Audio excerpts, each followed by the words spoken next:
Oh, Terry Gillen! Hey! What are you doing? Terry Gillen! What are you gonna... Bro, you guys are out. You touched me with that. I did not touch you. You're a liar. You're a goddamn liar. You're a liar. Oh yeah, nice try, guys. You just hit me. What are you doing? Hello, my friends, and Good Friday to those who observe the holiday. Ezra Levant here. I am back in Toronto after a whirlwind trip through Montreal. We were there for several days for the leaders' debate in the election. As you know, in the past, we've had to fight our way in by going to court because the hand-picked Trudeau staffers that run the place, they don't like Rebel News. That's the whole reason they set up this government-run debates commission to keep us out. Well, in 2019, we went to court and we got a court order letting us in. In 2021, we went to court and got a court order letting us in. So this time around, they sort of realized how the story was going to end. They negotiated with us back and forth, and they finally let us in. They let us have 5 reporters who could ask questions. And in the first night, the French debates, we got 4 of those 5. I was the only one on our team that didn't get a question. 4 out of 17 questions, which is pretty good. The CBC and its French version, Radio-Canada, had 4 as well. But oh my God, did that ever cause an earthquake amongst not so much the politicians, they didn't care, but amongst our rival journalists. That's very interesting, isn't it? The government has sort of given up on censoring us, but it's the rival media who haven't. In fact, they're more vicious than ever. I'm back in Toronto, but we filmed a heck of a show for you yesterday. Enjoy, that's probably the wrong word. Watch with horror and fascination the story of the last 2 days. Well, it's 10:30 at night, and I have to say the last 26 hours of my life have been amongst the strangest, and I've had an unusual life. I have to tell you that yesterday I felt an exhilaration when the rebels assembled next to me came with me to Montreal. Of course, Alexa Lavoie is from here for the leaders' debate in the 2025 election. Remember, we had to fight hard to bust down the door because they wanted to keep Rebel News out, because it's a government agency that listened to the likes of Justin Trudeau. So we arrived yesterday and we had 4 out of the 17 questions. They weren't handed to us. We just got in line and asked them. Anyone could have done it. Well, the questions were great, in my opinion. And so that they were off the government narrative. So for 24 hours after last night's debate, all the regime media were gnashing their teeth. They were raging, how dare Rebel News take over our event? Well, we had 4 questions out of 17. Once every 4 years, we can get a question too. But I saw Michel Cormier, the commissioner of the Debates Commission, do a media circuit and basically get whipped and flayed by every regime journalist he talked to, especially the CBC here. Take a look at this insane broadcast on the CBC where David Cochrane basically stops being a journalist and becomes like a lawyer advocate to try and convince the Debates Commission to kick us out or something. Just watch a couple minutes of this. Will they be able to do what they did? Like, you know, Rebel News got as many questions as I think CBC, Radio-Canada, Press Canadian, and CTV or Global combined last night. There were almost 50% of the questions, and some of them ventured into territory that really are not issues in this election campaign, were not issues in that debate. And I'm not saying reporters should be restricted in terms of what they ask, but, you know, if the Debate Commission is going to organize these things, it didn't seem to have control on it last night, sir. Well, we were learning from what happened last night, and you'll see, hopefully, a fair representation tonight. But didn't the same thing happen in 2021? Like, I remember vividly at the museum in Gatineau that the same sort of thing happened with people stacking the microphones and the questions is going in a totally different direction. Well, there's only so much we can do to control free speech, you know. I understand that. You got to understand that. But, you know, lifeguards got to look after the pool, right? And you know, the debate commission was set up for this, and people are now calling for it to be completely scrapped because of what we saw last night.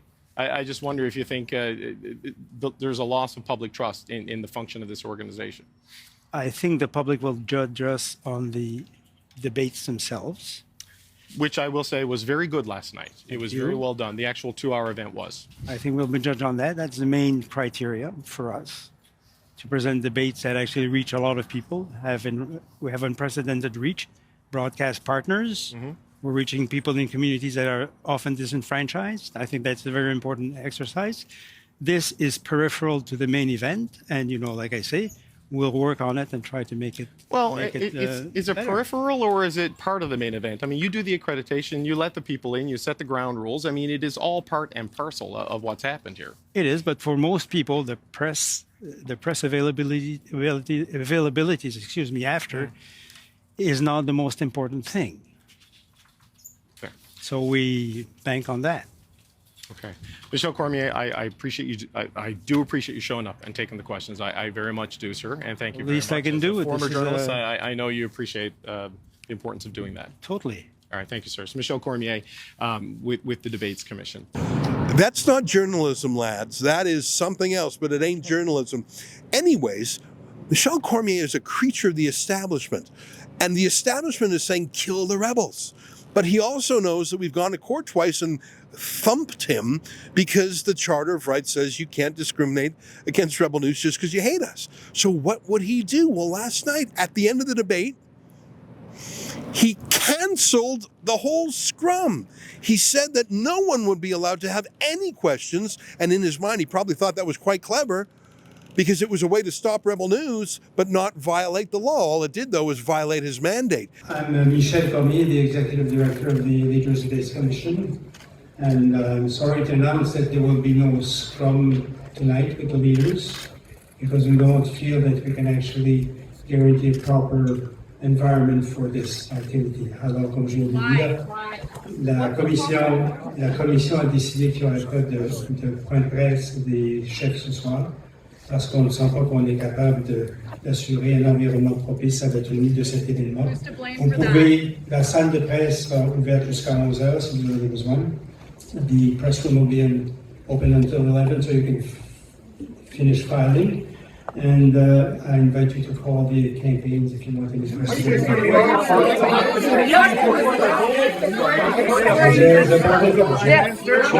why. Je suis désolé, je prends pas de questions. Are you hiding this? His job was to allow the public to scrutinize the candidates. In other words, it was an absolute public disaster, but I thought it was in some ways a sign that the citizen journalists have stormed the citadel and we can no longer be kept out. And it wasn't just Rebel News, although we were the biggest force.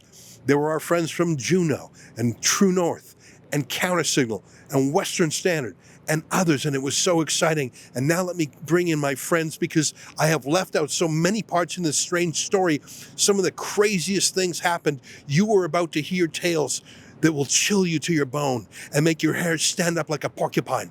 Let's start with my friend and chief reporter, Sheila Gunn-Reid. Sheila, this was freaking madness. You're excited. I'm still very angry. I am too. I am angry because we took the blame, outward looking in, for the bad behavior of the media party. We conducted ourselves with grace and dignity, and Drea really set the tone for all of us with how to conduct ourselves. And for 2 days straight, we were subjected to bullying and derision and scorn and lies and misinformation published about us. And physical assault. And physical assaults, as my friend David found out tonight. I mean... Oh, Terry Gillen! Hey! What are you doing? Terry Gillen! What are you gonna... Bro, you guys are out. You touched me with that. I No. did not touch you. You're a liar. You're a goddamn liar. You're a liar. Oh yeah, nice try, guys. You just Nice hit try. me. Look what you're doing. Police. No, the police is backed by the liberal. And yet, on the CBC, as we speak, they are painting themselves as the victims of our mere presence. They're crazy over there. There was one point where they announced I had been kicked out of the event and my accreditation taken away. And I'm sitting in the event thinking, what the actual heck are you talking about? There was some extremely bad behavior in there. Some of these journalists are really normal people, just ordinary people. Right. Some of them are deeply radicalized. Well, and some of them were radicalized by 2 days straight of CBC misinformation against us. But that was the most astounding part. And I think it speaks to why we need to be, why Rebel News exists. In a room full of 200 journalists, they all were lying. They were all sticking to the same lie. Even when we had video proof, you were subject to a berating from an unhinged Hill Times reporter for like 4 or 5 minutes straight. He was screaming, yelling, gesturing. It was really quite unhinged. You kept telling him to calm down. You didn't invite it. He just unleashed on you. And yet the room full of journalists who saw it all go down said that you were the bad guy in that. It was really crazy. I mean, let's just play a clip of this. This is a crazy man. It feels like mental illness. And something drove him to this. I mean, I think he's a lefty to begin with, but to see rebels in his kind of place and that we asked 4 questions and he asked none, something snapped in his noggin. Here, take a look. Yeah, after you guys threatened to sue, so that that's why they got the 4 questions, because the commission... You're making that up. You're lying again. When did the CBC get 4 questions? Yesterday. Yes, after they had already told it to you because you threatened to sue. You're lying again. I'm not. Because you're not. Don't you have a third-party advertising truck to go take care of? You're lying. How much have you spent on third-party advertising this election? Between Rebel News and Ford Canada, companies you own both of, how much money have you spent to influence this election? I'm assuming in favor of the Conservatives. How much have you spent? Like, you're a journalist, you must be honest. Zero. So, Rebel News Limited, that you've set up and registered under Elections Canada. Everyone else, you can go to Elections Canada right now. Every third party is registered. Search Rebel News for Canada, and you will see clear as day, as will Avant, as the owner of both of those companies. He has third-party advertising trucks driving around this venue right now. That's not a Rebel News ad on there. You're lying. It's owned by Rebel. It's owned by you. Sorry. The truck is for Canada, which is owned by you, which is separate from Rebel News, which is also owned by you. You want me to pull up the website? I can go one by one. Control your emotions. So, I'm just enunciating. You're out of control. Speaking quietly doesn't make your things any less You're bullshit. completely out of control emotionally. And your facts are completely wrong. All right, You're let's go. embarrassing. What's your name? What's your name? You're suddenly shy. No, I'm Googling. You're Googling your name? Tell us who you are, tough guy. Stuart Benson, Hill Times. Student Benson, well, you're a disgrace to the Hill Times. And your facts are wrong. You're a disgrace to journalism, buddy. Actually, Shut here's up. the thing. I can do the job of one of me can do the same job you clearly need 5 reporters to do. So, am I the disgrace, or is it all of the people you needed to do the job I do by myself? You just gotta control your emotions. You're out of control. Rebel News Network Limited, March 27th, registered with Elections Canada, name of applicant, Ezra Levant, mailing address, Edmonton, Alberta, T5J OK4. I wonder where that would fit. T5J OK4, I wonder what that postal is. Well, you certainly got a tiger bite. So let's go check out Ford Canada. I wonder who they are. Am I talking too loud now, or should... No, you don't understand, you don't even understand what you're looking at. What work are you doing? With nothing in front of you. Oh! Yes, the really exceptional work you're doing.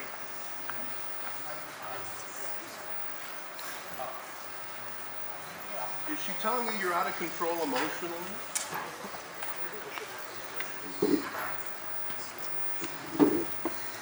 Tantrum boy. I'll call you tantrum boy.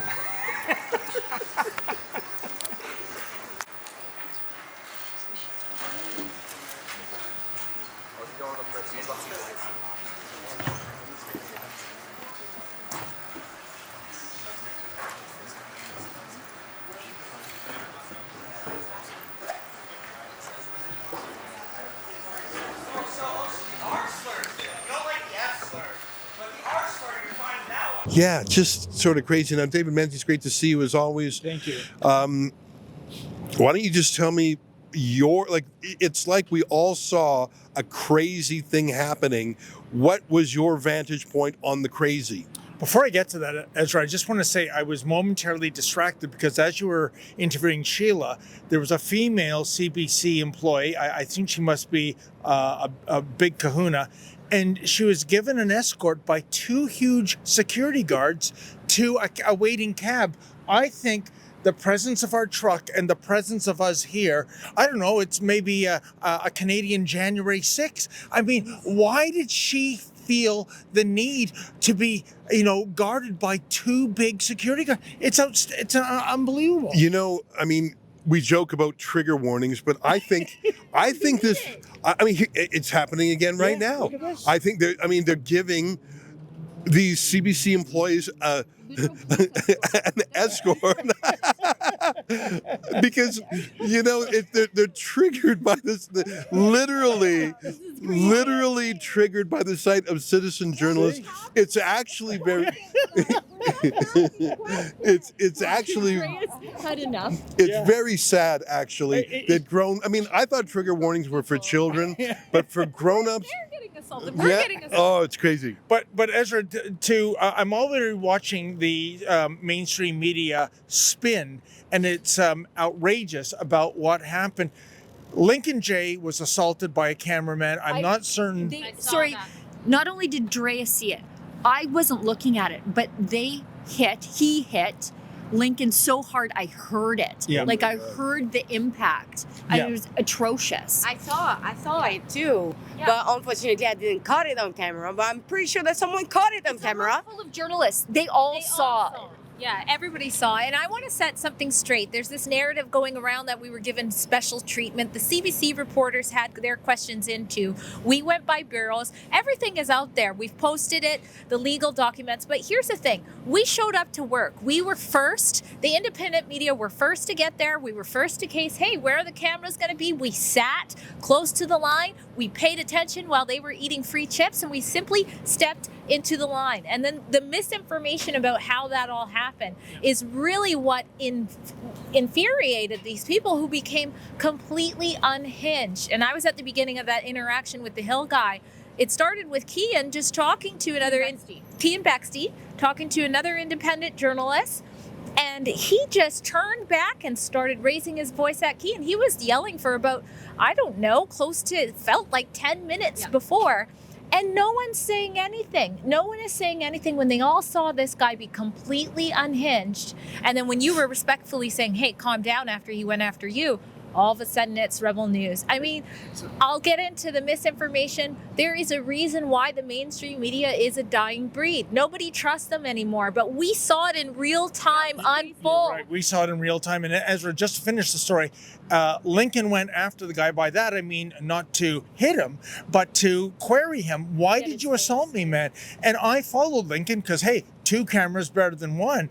And the guy assaulted Lincoln again by knocking. I mean, there's some perverse irony here. A cameraman objecting to being on camera, knocking Lincoln's cell phone out of his hand. So I was following along, and then who should come by but Terry Guillon. He's the, the press secretary, the media shepherd. For the PMO. For the PMO. And we know he has a history. When Kian Bexty was with our company, I believe it was in Saskatchewan, Terry gave him a body check at a venue.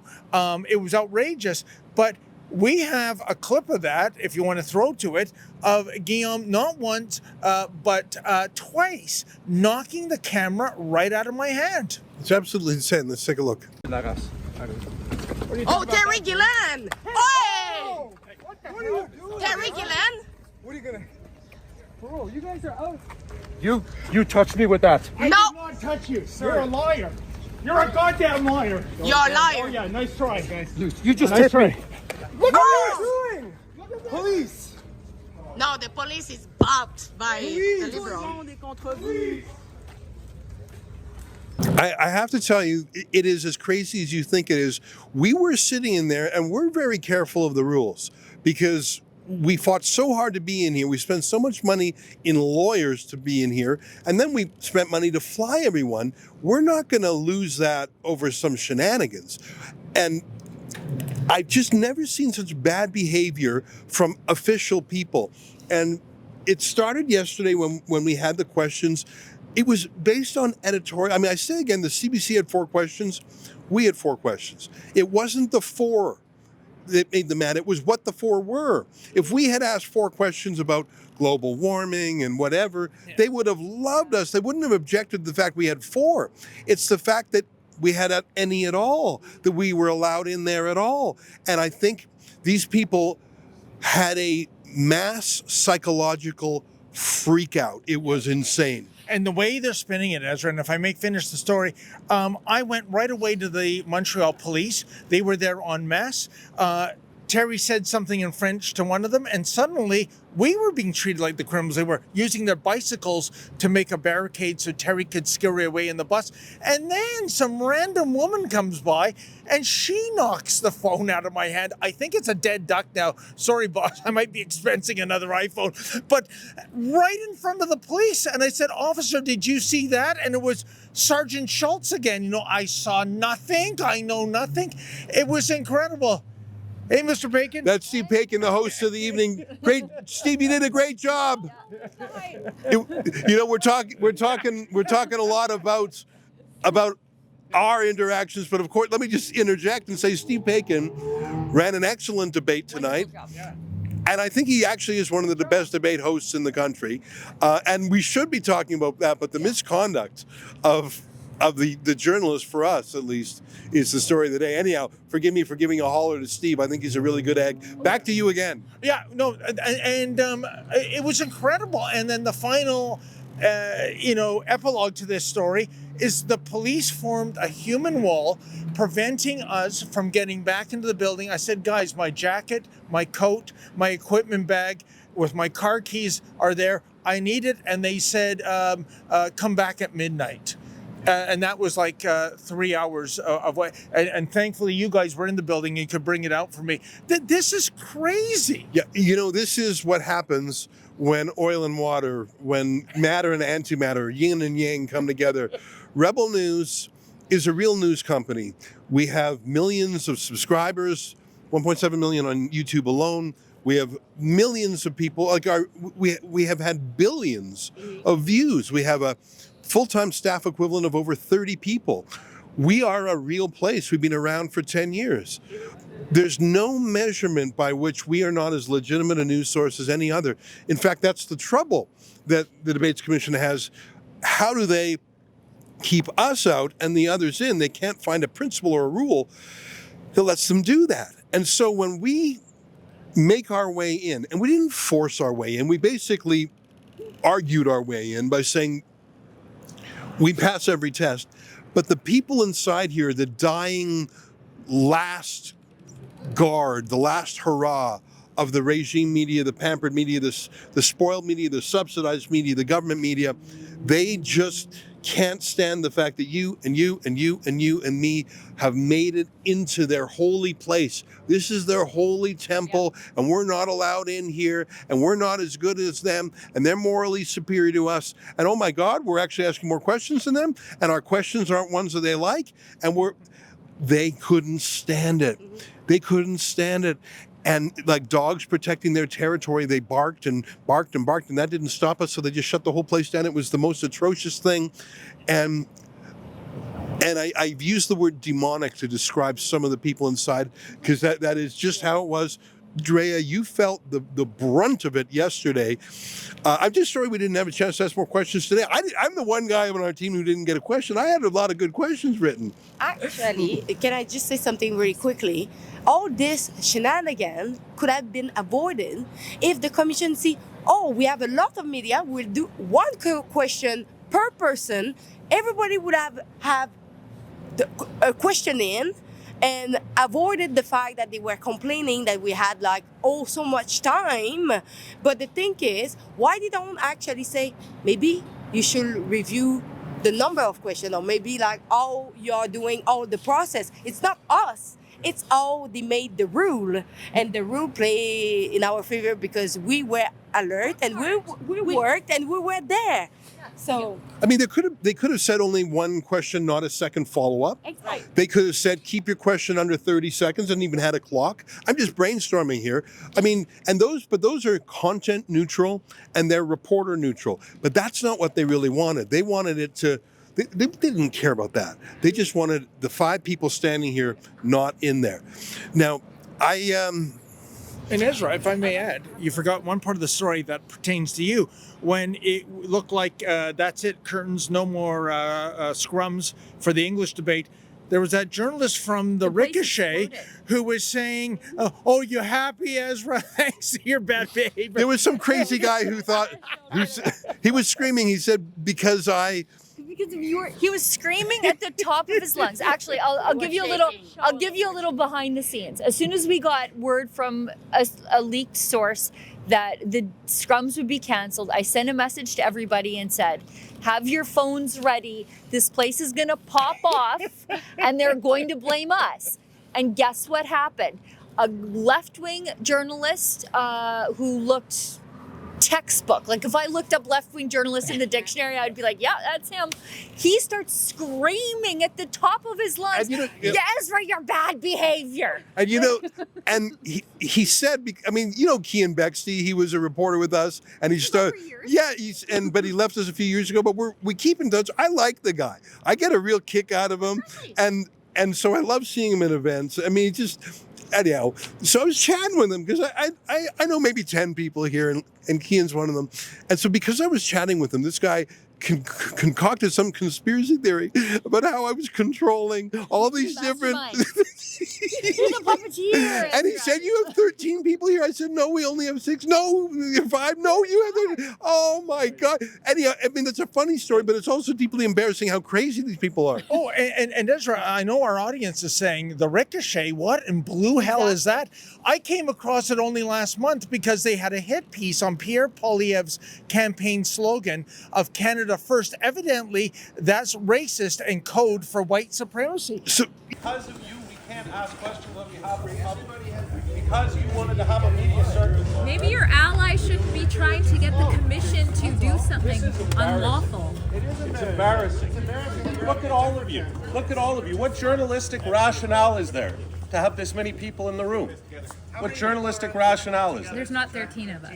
Yeah. There absolutely are 13 of you. There absolutely are. I saw Cian Bexley coming over to Ezra throughout the debate. Cian Bexley, who supposedly has a different media outlet, was taking direction from Ezra.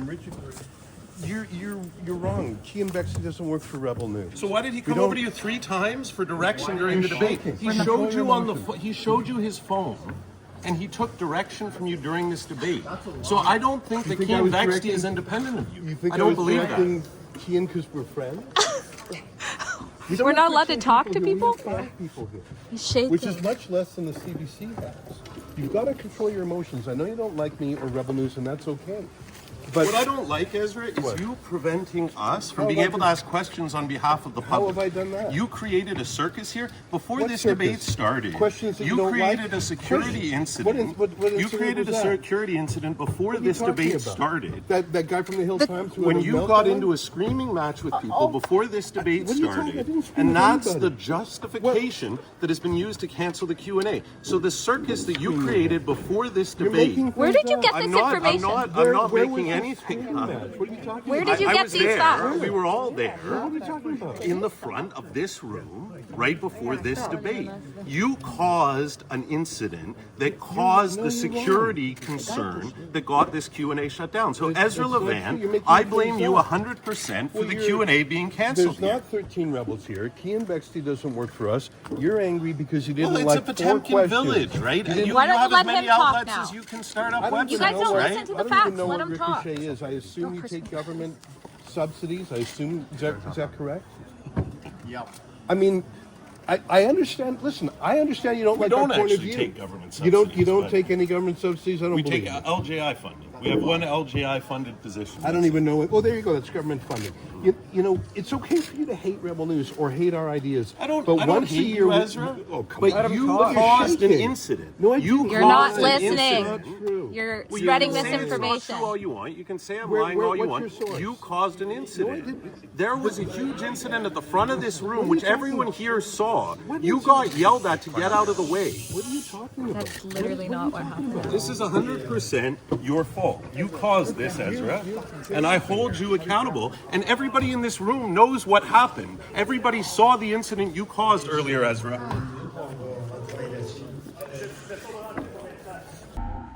You know what? You know the problem was we go in there thinking like journalists, and many of the people in there are journalists, but others are just Antifa with a press pass.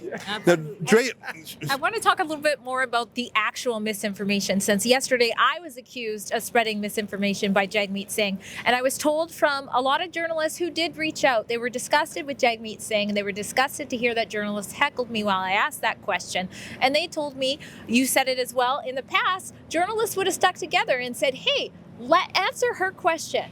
Don't do that. But that solidarity was gone. And then you have Miss Rosie Barton. She said this about my question. Okay, so that was NDP leader Jagmeet Singh. Up next will be Conservative leader Pierre Poilievre. But I think we have to sort of address the elephant in the room. How are these people chosen to answer these questions? And I don't know if either one of you have an answer for that, but I think there will be people at home saying, some of these seem like odd questions. Some of them aren't getting answered. How come we've heard so often from this one particular outlet? Any idea what's going on there? There's three right-wing, very right-wing media, we can call them media, websites that are present in there. They get in line to ask a question like anybody else. Their accreditation has been approved by the Commission of Debates, and so they get the right to stand in line and ask a question that they choose to ask. In this case, you saw Mr. Singh, and this has been his position for some time, to refuse to answer questions. Rebel News in particular traffics in misinformation, facts, lack of facts, and as you heard in that question, which was woven with some truth and some things that weren't true. Yes, there have been burnings of Christian Catholic churches. Yes, there have been remains of Indigenous children found in various places around the country, which she met. That's not true. There have not been any remains found. So I nicely went up to her today. I simply said, hi, I'm Drea Humphrey with Rebel News. I put my hand out. She goes, I don't shake with that hand. She shakes my hand with the left. What? And then, I mean, that's not really the point of the story, but it's just a weird little thing. It's weird, and I'm telling you how nice I was. And I said, yesterday you spoke about me without speaking to me first, and you told people I spread misinformation. She goes, no, I didn't say that. I said that there's no way you would know that there was bodies. I said, no, you said I told truth and misinformation. And I said, so could you please tell me which site you're aware of where there's unmarked graves and they have discovered remains? And she goes, I don't want to talk to you. And I said, why? And she goes, I don't want to. And as I'm walking back, her and this other CBC mean girl who was like this the whole time, one of them, I don't know, said, back off. And she went and complained about me. The same thing happened to me. I waited until they were on a TV break, and I said to David Cochran, I said, look, you've been talking trash about me, but I didn't say that. Actually, I was much calmer. I said, listen, you've been talking about me. I'd like every right to reply. Who should I talk to? Yeah. No one. Go away. I said, well, no, is there a producer or a lawyer? Go away. No one. And I mean, just the fact that you spoke to Rosemary Barton and I spoke to David, whatever, for not even 5 minutes. No. So, like a 90-second introduction. then they got dozens of private security and police to stand around them because you're so terrifying. But that's what they claimed. So they claimed that something happened with the far right, so there's no scrum, and the security is watching us now. But we asked the security that was behind them on the way out, guys, like, we're not a danger. I just asked why, she lied about me. And they're like, we don't know what you're talking about. We're here watching everybody. So again, he said, we're not here for you. Let me tell you one more story. So this crazy guy from the Hill Times was like ranting, and I said, calm down. And he was causing a bit of a scene. And just then someone from the Debates Commission came in over to me and said, hey, can we talk somewhere quiet? I said, okay, whatever. So I went out with this lady, and everyone thought it had to do with this Hill Times going crazy. The timing was like this. While this guy was ranting, this lady from the Debates Commission says, "Hey, can we just chat?" And I didn't know what that was about, so I went with her. I said, "What's cooking?" And she said, "Well, the CBC wants to kick you out. They said that you were." I forget exactly the accusations, and I said, "Well, no, that's crazy. That didn't happen." And I said what I just said here. They were talking about me. I asked for a right of reply. They said no, and I left in like 60 seconds, and that convinced them. And that's after that is when the guy said on TV I'd been disaccredited, so he made it up. But here's my point. I just want to tell you, I had left the room for a minute. Is what I'm saying. I left the room for like while this guy was great. So I was out of the room for 5 minutes, and it looked sort of official. Yeah. So I came back in, and I was chatting with Michel Cormier, the commissioner, and I was saying, "When are you going to tell us the rules?" Like I was just chatting with them, and I was sort of hamming it up because he was the guy who was hostile to us, and he was so stressed out, and everyone had been walking all over him, and I actually felt a little bit bad for him. And I was walking with him, and I didn't put my arm around him or anything, but I was like chummy with him. And I walked back in, and I had just it wasn't even 10 minutes, and every journalist was there. What happened? And like I walked back in thinking, okay, I'm going to go get a sandwich now or something. And there's like 20 journalists circling me. And can I add? So I want to tell the story, but you keep going. Sorry, he walked out. I just want to tell you, when he was walking, the journalists got up behind him and were tripping over each other. I felt so validated. I was like, the debate is just right here. You don't look Actually, sorry, Ezra, I know you really want to tell the story, but they had to tell the journalists who were scrumming Ezra as he's holding court there, they had to tell him the actual debate is starting. You guys have to go sit down. That's right. You know, I want to show you that little scrum. I swear, I just stepped out for 5 minutes. Like it could have been to go to the bathroom. And I'm coming back in, and I'm just with this Michel Cormier, which is why I thought it was funny. And I walk in, and I do, what? Where is it? And yeah, I want to play it for you because it took me about 30 seconds to get my feet under me. But then I thought, oh, an audience. Well, unaccustomed as I am to public speaking, I might say a word. And let me play for you my speech because I think it was actually okay. Here's what I said to all the journalists there, and I got into a sparring match with a few of them. But here, take a look.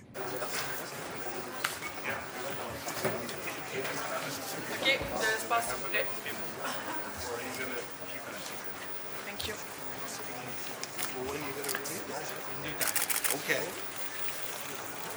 Mr. Cormier, you have a comment about what just happened? I had a heart-to-heart with Mr. Cormier, and I think we found common ground. What's the common ground? Well, I'm kidding around. We don't have common. I don't know what is these. Yesterday, I think the independent journalists were a little bit too independent, and the regime journalists are too friendly with the regime. And I've seen a full court press by regime journalists over the last 24 hours to bring in limits to what independent journalists can do. You mean third-party advertisers, Ezra? Can you talk about the $180,000 you're spending to do advertising, voter contact, both through For Canada and into Rebel News Network Limited? See, you're wrong on that, and that's what concerns me, is that For Canada is a different group that was registered. It's paid $170,000 to Rebel News Network Limited. Is that not true? You're getting your facts wrong, Justin, and I want to make sure you're careful. We were actually talking about the CBC, who want us out of here. The CBC want us kicked out. We're not leaving. The CBC were outraged that Mr. Cormier let us in. The CBC had 4 questions yesterday. Rebel News had 4 questions yesterday. The CBC thinks that's normal, and it's abnormal that we do it. So was he talking to you about your accreditation asking questions, or was it about the incident here right now? It was about neither. It was actually about, what's his name, the bald guy in the CBC? Maybe Cochrane. Yeah, I mean, Cochrane wanted me kicked out. I ain't leaving. Cochrane's really thin-skinned. I talked to Rosemary Barton too. I invited her to a challenge, and she declined. but that had nothing to do with it. Anyways, I want to get back to the journalism here, but it's a pleasure to be in the center of the attention. I want to give a shout out to my fellow independent journalist, Kean Bexley, proud alumnus of Rebel News. Ailey's not associated with us, but I admire his independence, and I would like to encourage everyone who's watching. You can be a journalist. If you've got a phone, you're a journalist. If you've got a Facebook page, you're a journalist. Yes, it is, Judy. In fact, independent journalists hire truck and fundraise off of. I don't know. You're a government journalist. Every single one of you. No. No. I'm not government journalist. If you get the government subsidy, you're a government journalist. I'm not a government. Who do you work for, sir? I work for the Canadian Press. Canadian Press gets massive grants from the government. No, we don't get. It's an admission and funding. I mean, you're literally wearing a liberal lanyard. Because I follow the liberals. You know how it works. So you're independent. You're owned by the government. So, you like to play the game. May I ask you about the game? What do you think about the third-party advertisers that are supporting the Only your own media can ask you questions. All right. Come on, don't run away. Why don't you answer his question? What was his question? I actually didn't hear the question. I'm flattered to be here. Let me just say this. I think that journalism needs to be democratized. And I think it's sort of creepy that the enemies of Rebel News in the press gallery stop us from asking questions of politicians 99% of the time. Once every 4 years, we're allowed to put a couple of questions to these high priests of politics, and there's a total freak out in the press gallery. Like seriously, it's like leap year. 15 minutes every 4-year season, we're allowed. Can you move your scrum now? We want to watch the start of the debate. Thanks very much. Okay, thank you. What's that?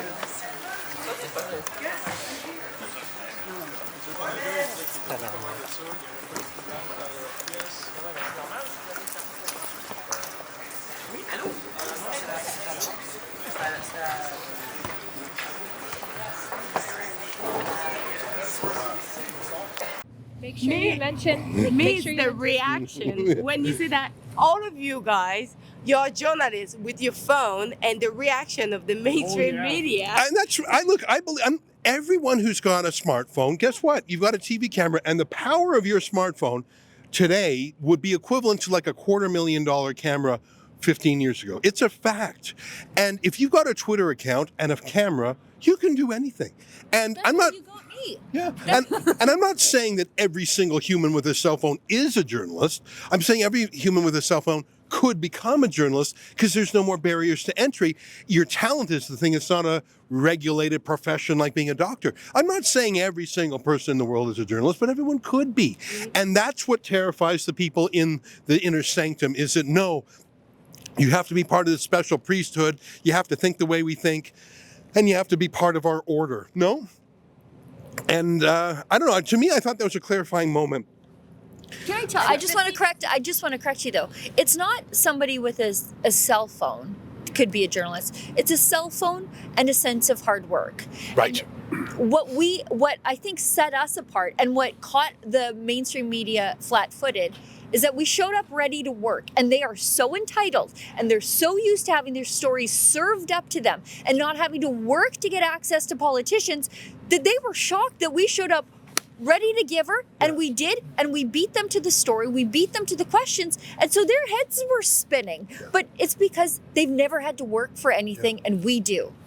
And their failure is subsidized because they get $1.5 billion a year. And then when Mark Carney says, guess what, I'm going to slop another few $100 million on the fire, they said, oh, we know who our man is. We always did. You know who win of all this shenanigans tonight?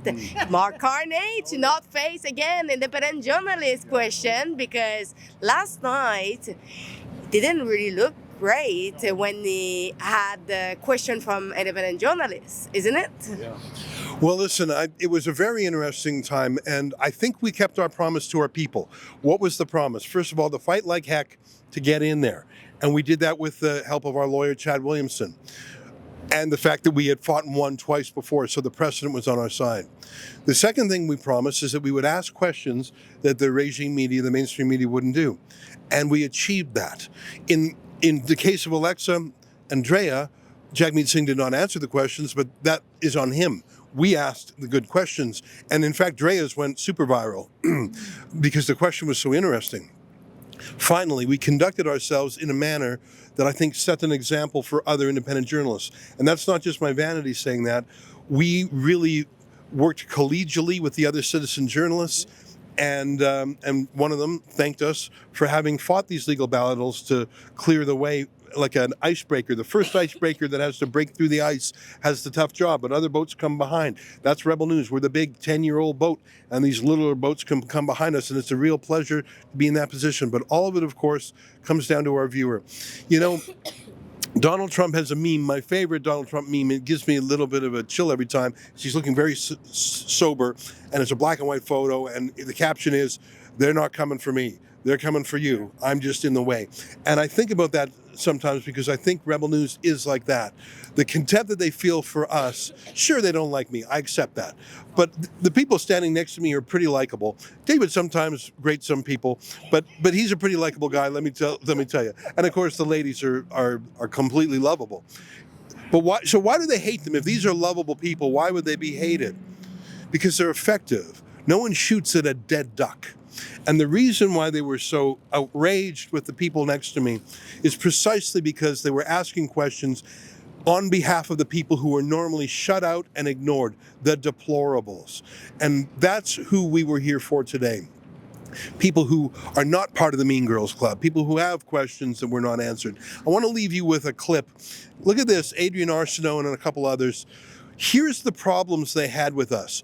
We were asking questions that were not in the debate. We were asking questions that you don't hear a lot in Canada. They literally said those were reasons we should be kicked out. Take a look at that. It was sad that came out of that debate, which was a good debate, and it was a healthy dialogue, and it was a good discussion. But what were a lot of the headlines about today? It was about the aftermath. It was about the fact that these illegitimate organizations that frame themselves as news organizations took up all of this time and energy and posing questions and lining up and really preventing media from having the opportunity to ask those questions. And it's so important because people are still trying to make up their minds. They're tuning into these debates because they're looking for information. They want legitimate questions answered. They want them answered by the leaders. Instead, a number of the leaders had to say, actually, I'm not going to take your question. I refuse to answer your question. That's what Jagmeet Singh said, for instance. So I think it's a shame, and I think that the commission did a pretty terrible job of explaining itself and must do better. Tim, what are your thoughts on how it all went down and where things stand? Oh, David, I'm all for free speech, but it has to be sensible and it has to have a purpose and not be about the people who are trying to elicit it. I mean, that was a hustle last night by those organizations to have the four of us and everybody else who's critiqued it have them get that attention, and the critique will get them money, no doubt. I don't know what service it provided to the viewing public last night. I was watching you and Rosie and Adrian, and the point you made I thought was a great one. There were no questions asked by Rebel in particular about anything that happened during the debate. It was about their own agenda and the things they drive. In another place, another form, maybe that's fine, but not in a national debate, and they could show some grace and decency. I think Canadians want debates to be about what Mr. Cormier said. Talk about the issues, so let the reporters who are covering the debate ask follow-ups on those issues. Yeah, they're coming for you, Tim. I think you're right here. You're right here, Tim. I think that's for you, actually. Yeah, but Brad, on that, look, it is common for questions after debates to deal with issues that either weren't touched on or broaden it out, but they are broadly in the mainstream of what the election is actually about. And I know what is a journalist, what is media. I know that has all changed in the year of our Lord 2025. But I just wonder, the response we got from viewers and voters to sort of the spectacle was pretty strong. I've never really seen anything like it. Yeah, there's no question this was a hijacking. From the minute the first question was asked to Mr. Carney, this was a hijacking. I'll weigh in. These are not journalists. They hijacked the post-debate scrums in an effort for their fundraising. These will be clips for fundraising. And I don't think that the public airwaves and the consortium of media outlets that put on the event and the Canadians that tuned in, and I'm only going to imagine great numbers, because it wasn't up against the Habs game entirely. Same thing happened in 2011. Same thing happened in 2015. If the Habs would just make the playoffs earlier, the consortium I didn't even get into the scheduling conflict because it seems like whatever, right? It all worked out for everybody. It's difficult to pile on. And this is, I think, putting at risk the the viability of going forward. But let me just, you mentioned the remedy that on tonight. I fear, and I'm an optimistic person, but I fear that the remedy that you were just announcing here, first of all, it's asking these outlets, and I use that term very loosely. They will not respond to an ask. They must be compelled as to what to do. Now, if you have one 20-second question to ask with no follow-up, this will mean, and I fear this, I'm hoping that this prediction does not come true, but these will be 20-second speeches live on all of our consortium outlets going into millions of households across this country. And I fear that that will only embolden them for more fundraising. And this has to end, and it hopefully will end. And then last point I'll make, David, we have to ask ourselves, what is the point of the post-debate scrum? All of the good content is there on the debate floor. What is the value? I've helped a number of leadership candidates in that the last thing we have time for is the leadership, is the post-leaders debate scrum. It adds no value whatsoever, in my opinion, to the debate night, and I think we should just look at scrapping the whole thing altogether. Well, I mean, you wonder, just as a campaign tactic and strategy, if you're going to be asked conspiracy-laden questions, why would you expose yourself to it, right? In this sort of a time in the campaign. Shachi, what are your thoughts? I don't know how much you watched last night. Just what do you think of where things are today? Well, I think we all watched last night, David. I watched. Did you watch? It's like we all watched. I was shivering through most of it, so I tried to absorb as much as I could. It was very cold here yesterday. But anyway, what are your thoughts? Well, first of all, I mean, I do really question at this stage what is the point and the purpose of the debate commission itself. This is an organization that clearly, based on that interview that we just saw, is not used to a lot of frontline accountability, is not used to a lot of transparency in terms of the way it communicates. It is rare that you see a real live living member of the debate commission actually coming out. They had to do that today. Props to Mr. Cormier for doing that. But you know what it's like to be on the front line of having to deal with accountability. When people are ticked off at you, you got to take that. When people are ticked off at me, I have to take that. And so, you've got this organization that calls itself independent and arm's length for government, that is supported by the Privy Council office. You had a former Governor General who was appointed to then look at foreign interference as the last debate commissioner. And who's making these decisions? Who are the commissioners? I know because I've gone on the website and looked at them. You've got some academics, you've got some retired politicians, but not people who are experienced in television production, not people who are experienced in doing live television. And I just find myself so utterly flummoxed. I know we've spent a lot of time talking about Rebel Media and what happened after the fact. Let's go back, and I know you would have talked about this yesterday, to what happened before the fact. On the morning of the debate, you kick the Green Party out. So the Greens can't participate in the name of whatever independent, democratic best practice, but that is allowed to happen.